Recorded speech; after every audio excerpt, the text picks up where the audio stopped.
and welcome back to Date with the Divas. If this is your first time, welcome.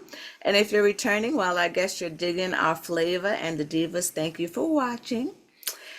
We have some tea to discuss with you, so please, entourage, grab that beverage of choice because this week the tea is hot and you will need cooling off. And oh, yes, if you haven't subscribed, shame on you. So click on that subscribe button and don't forget to like our videos and also hit on that notification bell so you never miss our latest and greatest.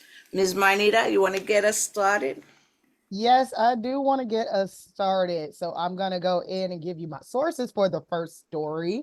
My sources are people.com, lovebscott.com, and the Wendy Williams documentary, Where is Wendy Williams? That was aired on Lifetime this past weekend. So Divas, I want to know who watched a little bit, who watched a lot, who didn't care. I watched some of it. Okay, Good work. okay. I I watched the watch whole thing. Okay, Audrey's watched the whole thing. Michelle, I watch snippets of it. snippets. I'm getting a no from Lava. Is that a no or just a shaking my head? I didn't. I saw snippets of it. I did not watch it. Okay. I didn't watch the whole thing either, mainly for me because it was hard to watch. Right. Yes. So there have been stories, there's been conflicting reactions to the doc. Some people say that the producers exploited Wendy Williams by putting this documentary out. And the producers are defending themselves, saying, no, this documentary was originally put together because it was supposed to be documenting with Wendy's comeback. Wendy's comeback. She was supposed to be working on this podcast with her new manager, Will Shelby. And so they were supposed to be taking pictures and kind of getting ready for the podcast. And that's what the documentary was originally supposed to show. But very early on, you could tell that Wendy was not well. We, the public, now know that she has been diagnosed with dementia. You could see during the filming that Wendy was not well, but she did say multiple times during filming that all she's ever wanted was to be on TV. All she's ever wanted was to be famous. And at one point, the producers asked her, do you like having the crew in your house? And she said, yes, because I like having the company of having the crew in my home. So, Divas, I just want to have an open, flowing conversation. Do you think that this documentary should have been recorded? Do you think they should have stopped it at some point? Do you think that Lifetime should have aired it? What do you think? I don't think they should have aired it. It was the snippets that I did watch, and I don't know. I watched them on YouTube, so I'm sure they're picking the worst to put out there. It wasn't But hard. from what I saw, like you said in your intro, it was really hard to watch. Her behavior was erratic. I mean, just even visually, she just looked unhealthy. Yes, yes. And that's Lava. You want to pronounce that for me? Frontal. Okay, so it was frontotemporal dementia and Yes. progressive aphasia. Okay. Which is the same thing Bruce Willis has. Right, right. I think they said it was induced potentially from all her Alcohol. drinking alcohols, like early. It came earlier than probably it would have if she wasn't, going through what she went through. That's what her son said he was told last year when she was with him. Right. I'm with Michelle. I'm conflicted. Like, I feel like the purpose of what they were filming for isn't what came out, and they should have thought about that before coming out. And it was hard to watch. Like, I haven't watched it. I watched kind of the YouTube videos as well. And it was just the part, like, when they were showing pieces of her not in makeup, not having her hair done or her wig, that was just heartbreaking because that's just not her. And like, for them to even put her in that light and knowing where her mindset is and maybe not knowing this is going to be publicized, it just feels, that's what I said, very conflicted. Yeah, I think the Lifetime people, like the the producers or what have you. I guess they were, in my opinion, I kind of felt like they were just providing that customary lip service about, we would, she liked them coming in, and, we were trying to be, show her in good light or whatever and what have you. And, by this I mean they spoke they put out the truth to a point, but I think it was also mixed with a little bit of CYA on the part of Lifetime. And I, from what I saw, the documentary itself falls in line with the brand of Lifetime, of what you see on Lifetime. So, and I don't believe that Lifetime producers were trying to like annihilate Wendy's character. They were making a documentary that was just in alignment, like I said, with their brand. And when I say this, I mean like in the big, just right in the beginning, Wendy comes on the set and she trips over, or she kind of like walks in a little bit off kilter, and Right. she knocks into almost the set lighting, and then they have her like she's sitting in this chair with her Chanel dress, beautiful dress, but she's kind of frumpy sitting there, So I don't know. I think when they were doing that too, Lifetime was kind of setting the stage, for what we see on Lifetime. I mean, and again, I'm not trying to knock either way, but I do believe that, it was a little bit of this is, they have to sell a documentary, Mm-hmm. At the Trees, I same, know that you watched it all. Oh, sorry, Lava. no. Go on, Trees. I watched, like I said, I watched all 4 parts, and I understand what you guys are talking about. It was my feeling initially, everything that you guys are reflecting. I think but it changed as the story progressed. It started out as one thing, and then it turned into something else, which is, to be fair to the producers, what I believe happened with them, according to them and the family, they thought they were going in to film her comeback, because the manager and the publicist were putting it out there that Wendy was doing a podcast, that she was trying to get a show going again. So I think that's the story they thought they were going in to tell. And then as they spent time with her, it became clear that she was a raging alcoholic, and that she wasn't all there, and that there was a problem. And I think as they got deeper, they started to see how deep the problem went, and all the way to her guardianship. So in the last 2 segments, if the focus pivots to how she got into the guardianship and how the family was always against it, and we got to see a lot more of the family, how they tried to help. But then when the guardianship came in, they were cut off contact with her. And so then it became another story. It became like the Free Britney story. And I feel like if they had not been there, Wendy Williams may not even be alive today, because she was on a rapid downward spiral. Because it wasn't there like a portion like they didn't want to move her from Florida to like New York. Yeah, from what I gather, when she left the show to heal, remember when we thought she was coming back? Right. She went to Florida, and her son had power of attorney at that time.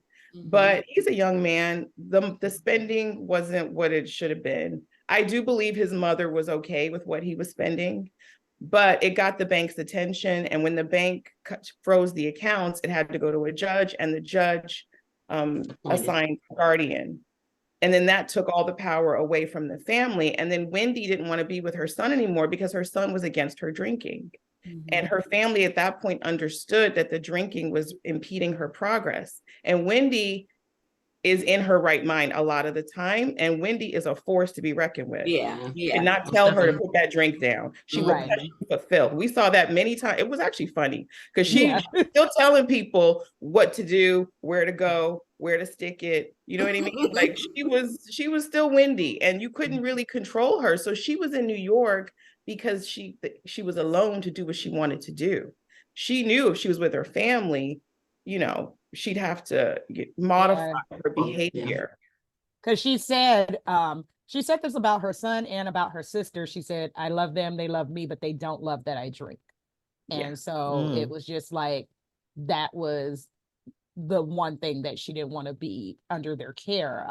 I did like the pivot at the end of the documentary, especially when the sister joined, because Wendy's sister didn't want to be a part of the documentary. She decided to join while the process of filming was already going. So I watched the whole first part and the whole last part. And so they kind of ended with her sister talking about the broken guardianship.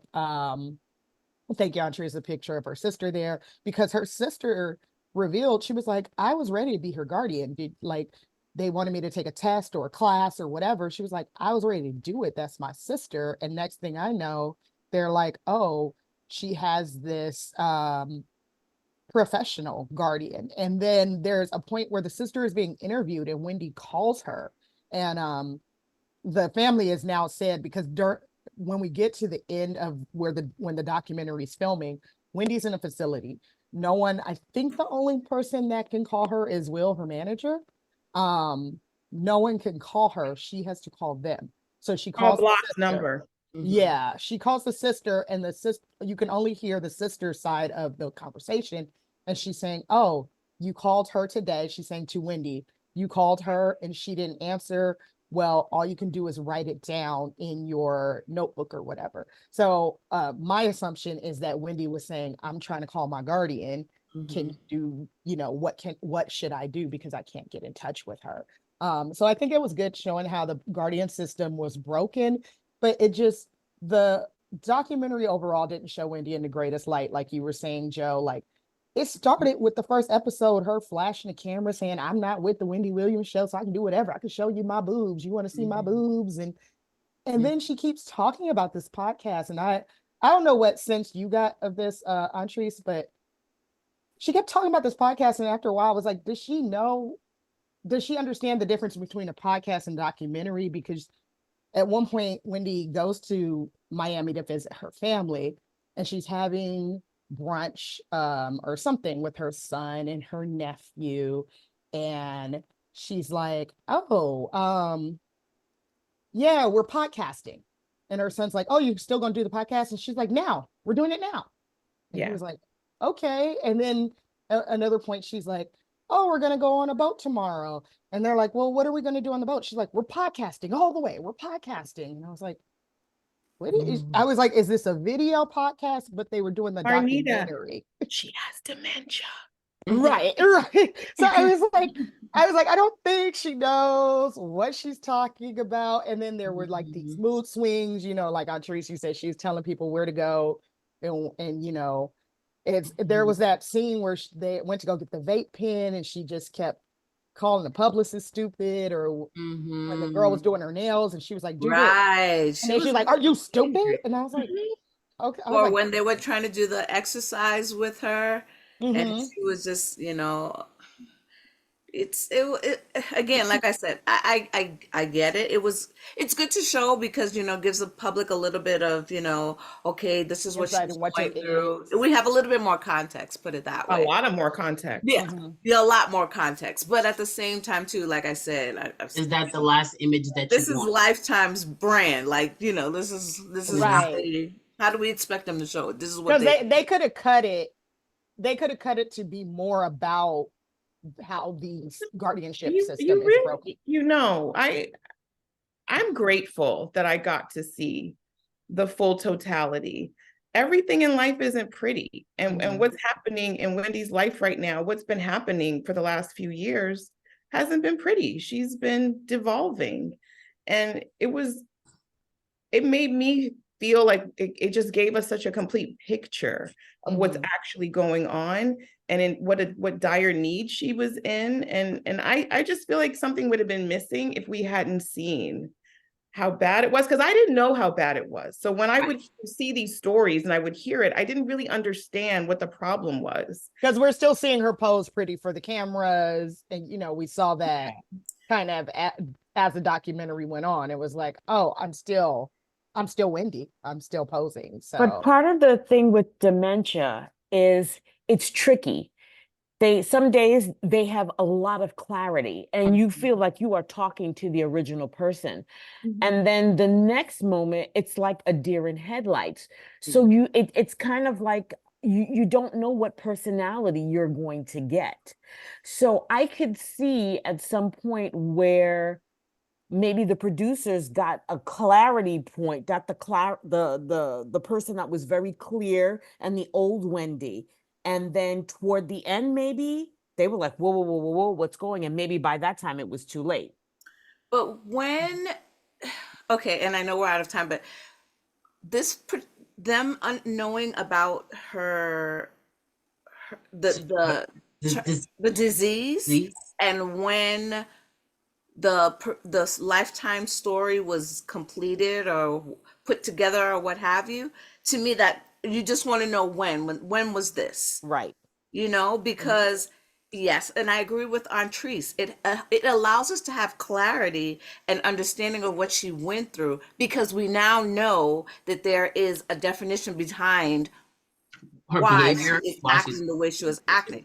If we had not had that, we'd still be acting the way we were talking before, like, what was she doing when she was coming in her house, and those type of things, you see. So that's why I wanted to know when, around the time that the producers and things like this. I think they all found out when the news broke. I think that was what, last week, I think, or even So it's earlier. after. It was after the documentary They had already knew, been put like, together. if but you it watch hadn't aired. it, they knew before there was an actual diagnosis that it was unclear how much of it was alcohol related, because Wendy Williams was drinking like full bottles, multiple bottles a day. This woman, and she had, according to her son and her nephew, she had been drinking like that for years. Her nephew lived with them when he was a teenager for a period of time, and said she would tape the show, she would come home and she would take her bottle and her vape, and they would not see her again until the next morning. And this is when her son was a teenager. So Wendy's been drinking like this for a long time. So I think for the filmmakers, it was unclear to them, because we're not doctors, what it is, like what they were seeing, but they saw that she was in trouble. And they did say, like, we knew something was going on, we just didn't know what it was. And I think it did get worse as it was going, but they were just like, yeah, we knew something was off. But yeah, well, that and she was diagnosis at came that out point after. surrounded by, they were her manager and a publicist who were acting like Wendy was okay. So as the story progressed, the producer started confronting them and saying, basically, you see what's going on. Why are you acting like this is normal? Why are you They treating knew her? this in the beginning too. I mean, the way they were questioning too, when they Well, were because she did interviewing her. go to that, she did go to a facility very early on. It's like they shot the little first part, and then she went into rehab, and then she came back, and they were like, oh, do you remember sitting down with this and that? So, I guess it was just thinking that it was alcohol then. I mean, I don't know. From the little bit of that I saw, I will give a shout out to her manager, but I don't know if he was doing this for the camera. He was like checking for the alcohol, and like when she went into hotels or wherever, he was like, no alcohol, don't give her any alcohol. On the plane, he was like, just give her juice, So he was trying to run a little interference then. Everybody was doing that, but Wendy's. Yeah. I do think the presence of the filmmakers put pressure on the situation. It shed light, and I think they gave the family a voice, which I had not really heard her family's real side of things, and how willing they are to be participants and to take care of her, and how resistant she is to so much of the process. Like, it really just gave you a complete picture of where the hell is Wendy Williams and what is going on with her. Yeah. Do you feel like it gave vibes of, and I know this is time, it gave vibes of that? You remember that movie where that woman was taking conservatorship of like old people stuff, and the family couldn't really do anything because she had these people sign over. So it's like, and then you see the picture of these two people who have nothing to do with anything, who have control of their stuff. Technically, they're, this is what they do. They're supposed to be, on the side. Yeah, but her guardian has been sued for basically running through somebody's money before, and so has the judge has been accused of being in cahoots with the guardian. Yes. Right. I was gonna say the same thing. That's what I was starting concerned about, who were the guardians, like what they were doing and why, and like how does the family not get the opportunity to be the guardian? I know maybe they needed a temporary guardian, but like you said, her sister wanted to, and then all of a sudden they said they were signed. It seems like it may make sense, you know, until that person goes through the process of getting qualified. But it seems like, how can the family not be given that opportunity? If the judge was in cahoots, though, that kind of Right, but that's what I'm makes saying. sense. That Yeah. just threw me, that, you know, you have a family member willing Right. to take on this responsibility, and yet you still assigned it to public. And again, maybe not a person in their best interest. Yeah, exactly. Somebody who Well, you doesn't did even know mention, them. Marnita, She also has our a system niece. is broken. I'm sorry, go ahead. In addition to her sister, she has a brother who's full grown. She has her son who's now full grown, her nephew. This is her niece, who's actually a newscaster in Florida. Very lovely, articulate, intelligent woman who loves her aunt to death. So she has a whole family. She has a whole tribe ready to like embrace her, but this whole, you know, you want to play on the devil's advocate side. Sometimes, you know, they don't necessarily want family. And I don't know. I'm right. just, You mean they as in the law, or yeah, you know, like, you know, a party removed or something like this. I don't know. We just know now that It becomes clear. I don't know how much of it you saw, Marnia, because it's towards the end that she goes home to Florida. It's night and day. She was with her family. It's obvious that that's where she can thrive. That's where she can really heal. And I think her son said that. Yeah. He said that in the beginning, because when he did take her to Florida, when she was just taking a break from the Wendy Williams show, he was like, he had her on a vegan diet. She was not drinking. She was thriving and doing well. But he said the show kept calling back. I'm not sure who exactly. I guess the producers they of the wanted show her back. wanted her back, and she had to go back. And now, you know, at the point where we're watching her, she's in this apartment, this fabulous apartment. She's lonely. She can't get around because of the issue with her feet. You know, and they end up putting the apartment on the market.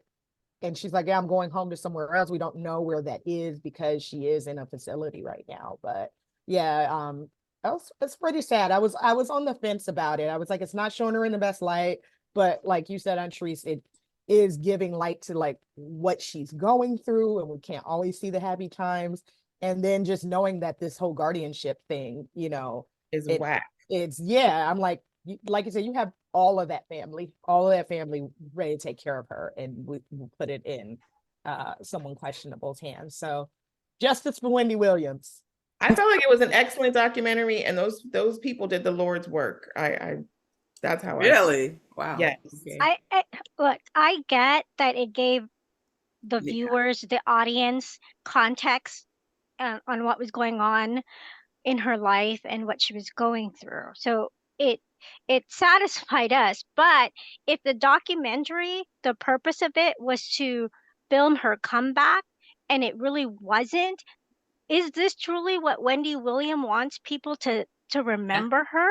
Exactly. Is that the last impression? Because if the premise of it was, oh, we're going to film your comeback, and she's like, oh, cool, you're going to film my comeback. But what they end up filming is her demise or her down spiral. Yeah, and on brand with Lifetime. Yeah, but she ends up getting help. And when it ends, that's the phone call that Marnita's talking about. She's calling her family, and they said she sounds 100% better. And it's not just dark.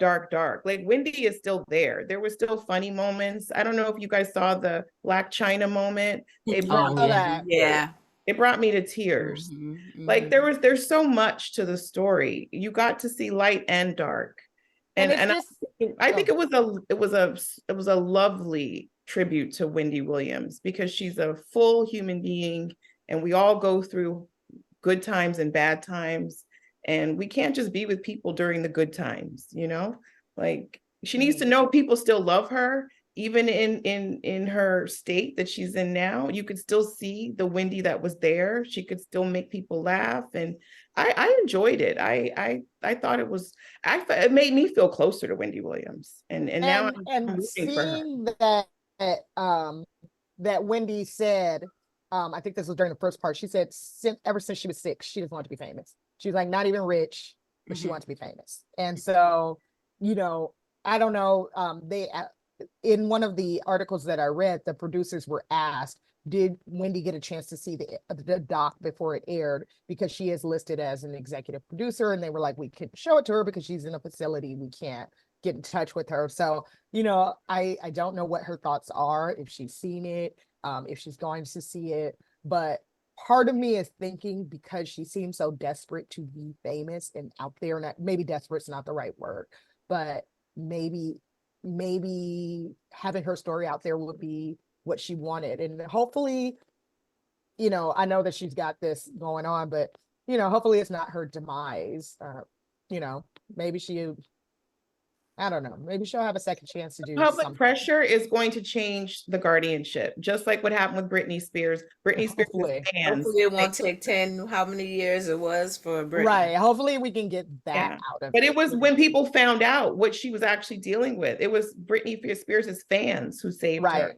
And if we Right. didn't know this was happening to Wendy, we wouldn't be able to get behind the family and advocate for the situation to change.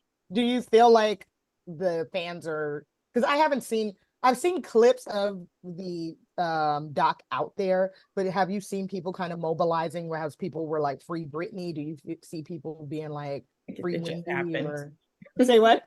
It just happened. It might take a minute. I was like, okay, I hope that people, if people get that point, that they don't miss it and just like be like, oh, Wendy's crazy, or, you know. So hopefully that happens and her family is able to get control of the guardianship and just really help her to live.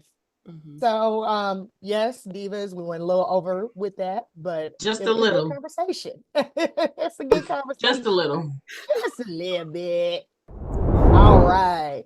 So now we gonna slide on over to the Bravo world. So let me give you my sources. My sources are Love B. Scott, Daily Mail, Entertainment Tonight Online.com, Page 6, and Distractify.com. So I don't know if you guys have heard any parts of these stories. Brandi Glanville, she used to be a housewife of Beverly Hills. She is asking for an apology for Mr. Andy Cohen. So Brandi Glanville put in a sexual harassment allegation against Andy Cohen, who we had a picture of as well. Y'all may know Andy Cohen from Bravo. He hosts Watch What's Happened Live. He hosts all the Housewife reunions. He is also the VP of original programming over there at Bravo, and he is the executive producer of the Housewife shows. So Brandi put in a sexual harassment complaint against, Andy. Those pictures were all Brandi on his show. She's been on his show many, many times. Yeah, so they seem to be chummy. Andy was at a party with another Bravo celebrity. Kate Chastain. Kate Chastain. Kate Chastain is from Below Deck. She was the chief stew for 9 seasons of the show. Oh wow, I didn't realize that's been on for that long. Kate and Andy together on another appearance on the show. Yeah, so Andy and Kate were at some kind of a party. They were probably drinking. They left Brandi a message. I'm not sure if this was a voice note or if it was a text, saying that they were going to have sex and they wanted Brandi to watch, and they were going to and Andy was going to fantasize about Brandi while this was happening. And apparently Brandi, we find out now that Brandi replied like, yeah, I'll bring my hot dildo or something like that. But now she is suing Andy for sexual harassment, which makes sense. Give a little context, which I'm not sure if you're aware of, Marnita. Brandi was fired from Real Housewives of Beverly Hills. Yeah, I'm going there. That would make sense, right? Because it's like, if your boss sends you that kind of message, at first it's like, oh, okay, of course, like, you shouldn't be sending me that kind of message. But as Antrese was going into, there was the Real Housewife Ultimate Girls Trip. That's the one you're going to talk about, right? No, I was just going to say she was fired from Beverly Hills, where she originated from, trying to get back on Beverly Hills for years. She's basically problematic. Brandi was known for her antics on the show, like getting into physical altercations. Oh my gosh. Kyle Richards, slapping Lisa Vanderpump as a joke. You don't slap Lisa Vanderpump. Throwing a drink at Eileen Davidson as a joke, and then laughing about it. So things like that, like not the brand of Beverly Hills. Right. Would you say, Lavelle, is that correct? Would you agree? I agree. Yes. So she's been trying to get back on the show, but she's not friends with any of the women. But Bravo likes her because she's good TV. So they gave her Ultimate Girls Trip. The first Ultimate Girls Trip she did great, but she was her usual drunk, chaotic self. Apparently they taped another season in Morocco, and she was accused of sexually harassing Carolyn Manzo. So the show has never aired that version. Carolyn Manzo has a lawsuit against the network that they didn't protect her from Brandi. So Brandi is upset with Bravo because they're not showing the show. She's like, if people see the show, they'll see I didn't sexually harass anybody. And she feels like her career has been stunted because no one will hire her while there's this sexual harassment claim hanging over her. So I think she feels abandoned by Bravo. Yeah. So now she turns around and sues Andy Cohen for sexual harassment. Andy Cohen made a statement on Twitter yesterday. Yesterday was Tuesday in real life, Tuesday the 27th, I believe, apologizing to his fans for, if he did anything wrong. And so Brandi tweets back like, where's my apology? Oh, okay. So it was a video message. Yeah, so he was like, this is clearly a joke. She responded, it was clearly a joke, and he apologizes, but it's not a apologize to Brandi. So that's what brought the story up again. Now, while I was researching this story, I Google Andy Cohen and see that he is also being sued by Leah McSweeney from New York for preying on her alcoholism. He being Andy Cohen and the Bravo network. So Leah McSweeney is a recovering alcoholic.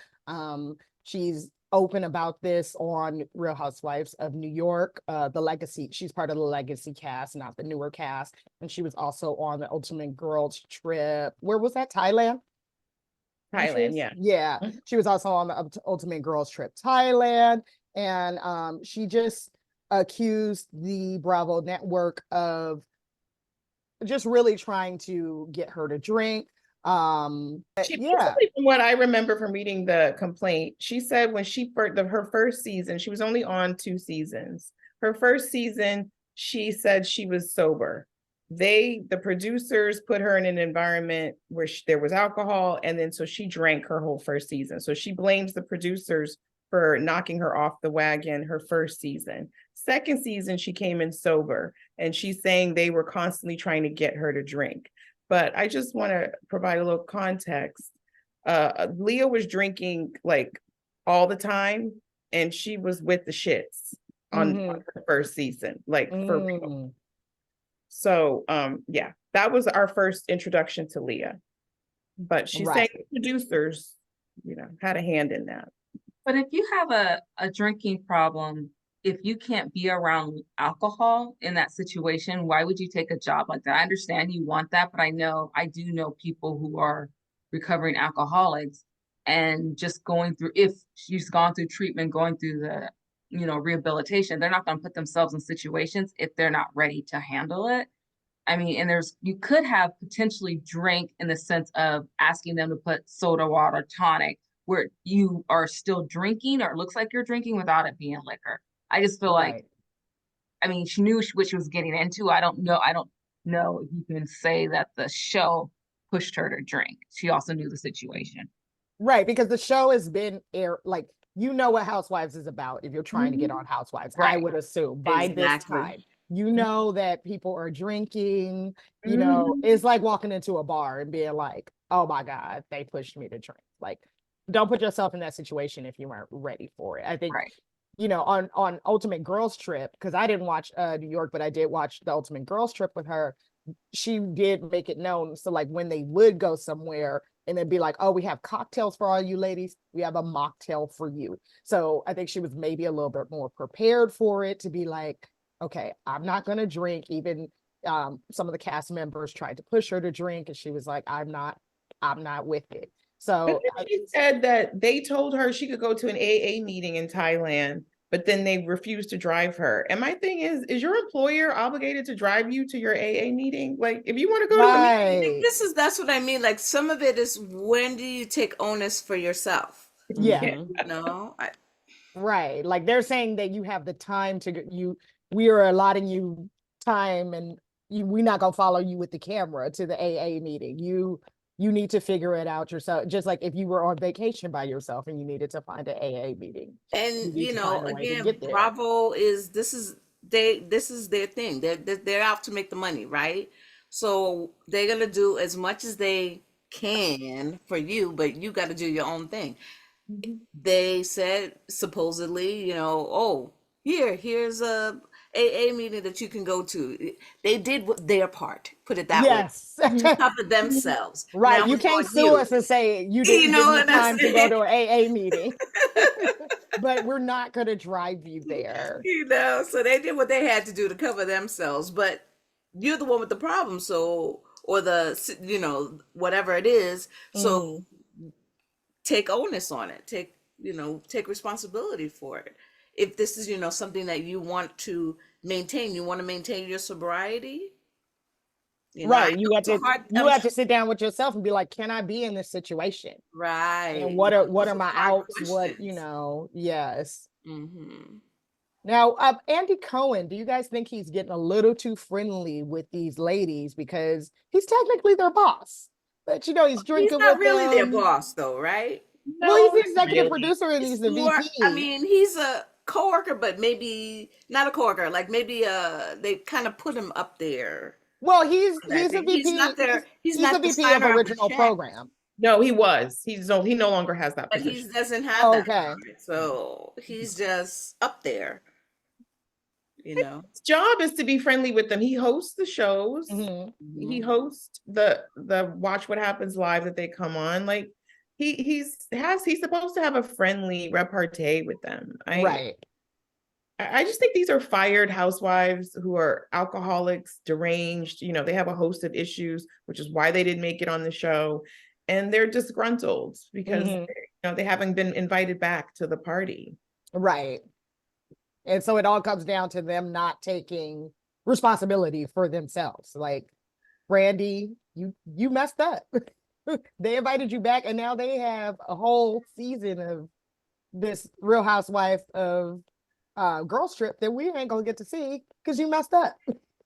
But also too, like their relationship, like that dynamic between the housewives and Andy, they have that kind of banter, when he does, you see them when they're doing that watch what happens, they have Right. that, And the but at the same reunions. time for him himself, because it's constantly said, well, he's the boss, so he is in a position of quote unquote power. So for him too, he has to be mindful Yeah. of his actions, Right. Yeah. Yeah. I think you know? I'm sure looking back on it, you feel like I should not have made that call or, but Mhm. then again, they've probably my thought is this is probably not their first interaction like that. It's Right. just now I'm disgruntled. So I'm gonna throw y'all got somebody suing me. So I'm gonna sue you when it's really not they have somebody suing you. You made someone uncomfortable. You made her uncomfortable from the account. It was like that Carolyn Manzo gave to one of the news outlets. It was like, oh, homegirl came and like laid on her lap. Carolyn moved away. She Mhm. laid back on her. Then she got on top of her and tried to kiss her. And it just Carolyn Manzo is not with them shit. She's not Never has. She's not that kind of housewife. And for Carolyn Manzo, she said it did remind her of a of some trauma that she had when she was younger, that she was sexually assaulted, or she was assaulted when she was younger. And that brought that up for her. So it's just like, Brandi, you were in the wrong. Like, you got to know to when to step back and be like, my bad. I was playing. I know you don't like to play like that. But yes, I'm sure all the alcohol is a factor as well. And I'm gonna play a little devil's advocate Oh, because go ahead. just a little bit, but Mhm. and because I'm again, you got to respect people's space and all of that. I'm with that. But the devil's advocate side of me is we just mentioned, this is that Bravo environment. This is what is, It's you, evolved to. yeah, I mean, it's you. Why are you there? Are you talking about Carolyn? I don't know how to say it, but it's like besides then That's it's fair. just like okay, it's for the coins. Then that's all it is. Yeah. I mean, But can I ask? about being straight laced? And that's just the devil's advocate side. I'm not saying that they should No, I be their get it. clothes being pulled off and stuff like this or whatever. But But Antrice, correct me if I'm wrong. Maybe I have rose-colored glasses. I just think when we were first introduced to the Real Housewives and Bravo, certain things weren't. Was it always like that, and I just didn't see it? No, I think you're right. I think that has evolved on some level, right? But they don't do that on Real Housewives of Beverly Hills, though. They don't really. And when Caroline was there, that wasn't the vibe for Jersey. It's the vibe for I think it depends on the city, though, right? Because New York, they're boozy and they're inappropriate and they get wild and crazy, but then on other shows they don't. So I think it depends on the show. But when you do Ultimate Girls Trip, that's a girls trip. You're away, you're in a secluded location, and there's nothing else to do but get wild. Right? That makes sense. But even as again, this is my, devil's advocate side. When we think about the housewives, right? You're not thinking, and at least now, because I get you, Lavelle, because when it first started, it was a little different. It was a little classier. Yeah. But now when you think of the housewives as a whole, don't care if it's, Idaho, wherever, when you think of in totality, in its totality, they looking for the drama, they looking for the good time, you know what I'm saying? So this is as a whole. That's what I was surprised when that story came out. I was surprised that they brought Carolyn Manzo back for an Ultimate Girls Trip. Yeah. I think Carolyn Manzo fit when it was her family was there, when it was Jersey, and it was the people that she legit hung around and came up with. It was like her sister-in-law. Yeah, it was. She had a relationship with Teresa already. So to throw her in a girls trip when she hasn't been on Bravo in a long time, and then she seems, I think she's older than everyone, or maybe she just seems older than everyone. She just seems to carry herself in a different way. Marnita, I think you make a good point that when the Housewives originally started, these women had a friendship, quote unquote. Right. But then I think as the series progressed, they were introduced to other people and they were, friendships were made. We're faked. We're are being faked. Yeah. So I think that's kind of the difference. Yeah, but Lavelle, wouldn't you think it's fair to say Brandi Glanville is not representative of the average housewife? Agreed. And she should have sense enough to know that Carolyn Manzo does not want you grabbing her by the okay. I agree. She's collecting a check, y'all. Come on now. There, No. there had to There have were been other people there she could have grabbed and There done had that to be too. other ladies on the show that would have been okay with that She behavior. was Right. in close proximity. What? Right. I was just like, why would you pick Carolyn Manzo? But isn't that why they would pick someone like her and then Brandy? Because you're gonna have Fine, this thank you. clash. But I'm Thank saying, why you. would Brandy pick her to mess with? Like, In that Because- manner. Because it was Yeah. good TV. I don't know. If I maybe I would have went and messed with somebody else. Carolyn gives off those "don't mess with me" vibes. She does. Don't mess with me. Caroline Manzo, a lot of people think she's like a mafia boss. Like, you don't mess with Caroline? No. But Brandy's crazy. Like, something's wrong with that chick. Yeah. Well, Which is why she can't get her job back. Right. Well, maybe they should have sent her down to Atlanta for the reboot. She can't handle it, man. She'd have been running and screaming. Can you imagine her doing that to Nene Leakes? Mm, not up in I here. said what I Kenya Moore. said. right? I said what I said. Oh, Entourage, drop down in the comments. Tell us what you think. Tell us what you thought about the Wendy doc. Did you watch it? Did you like it? Do you think it should have aired? Tell us what you think about Bravo, about this lawsuit against Andy. Do you think it's going to change the way things are done around Bravo, with all these lawsuits flying around? Or do you think the alcohol is just going to keep on flowing? Is Andy's time coming to an No, end? it better not be. I think that the alcohol is going to keep on flowing and everything Mhm. else that comes with it. Well, you guys, thank you for watching. Please like our video. Please subscribe to us on YouTube. Please follow us on social media. Date with the Divas on Facebook and Instagram. Date W the Divas on Twitter, or X, as we call it now. All right, y'all. Good night. Good night.